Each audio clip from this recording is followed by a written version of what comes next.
পাতিব দিছিলে, এবাৰ দিবই নে নাই মিয়াবিলাকক দোকান পাতিব? হা, মিয়াক নিদিব। মিয়াটো দিলে কেনেকে হ'ব? আমাৰ ল'ৰাবিলাকক দিয়ক। এইটো আমাৰ উৎসৱত মিয়া কেনেকে সোমায়? ঈদততো আমাৰ ল'ৰাই নোসোমায় নহয়। হা, চবৰ নিজৰ নিজৰ ইয়ে আছে।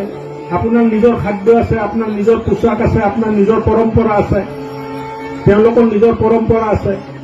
আপুনি যাক পূজা কৰে এইটো ইহঁতে খায়, আকৌ আপোনালোকে ইহঁতক দোকান পাতিব দিয়ে। এইটোতো চলিব নোৱাৰিব ভাই, মোৰ সমষ্টিত নচলিব। এইটো বুজি ল'ব ভাই, নহ'লে মোৰ লগত কাজিয়া লাগি যাব আপুনি। মোৰ কথা চিধা চাধি, মোৰ কোনো ভোটপটৰ লগত কথা নাই। মই যাৰ লগত আছো 100% আছো, যাৰ লগত নাই 1% নাই। ইহঁতৰ লগত মই নাই। যে আপোনালোকে যদি ইহঁতৰ লগত হলি গলি কৰে, মই আপোনালোকৰ লগতো নাই। বুজি পালে নে নাই? মুকলিকে ক'লো, বেয়া লাগিছে নেকি আপোনালোকৰ মোৰ কথাটো?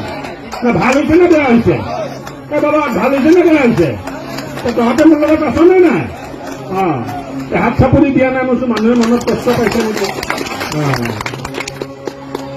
মই যুদ্ধ কৰি আছো, আপোনালোকে যদি সাহস নিদিয়ে মই কেনেকে যুদ্ধ কৰিম? প্ৰেছৰ মানুহ আছে, ৰেকৰ্ডিং কৰি আছে, ভালকে বজাবি দে বাবা। একদম কাৰ মাৰি মাৰি বজাবি। সি অকল হিন্দুৰ কথা পাতে, মিয়াক বেয়া পায় বুলি। মই ভাল পাম নহয়, মোৰ মানুহখিনিয়ে মোক ভাল পাব, আমাৰ কথা কয় ছাৰে, নহয় জানো? আমাক আকৌ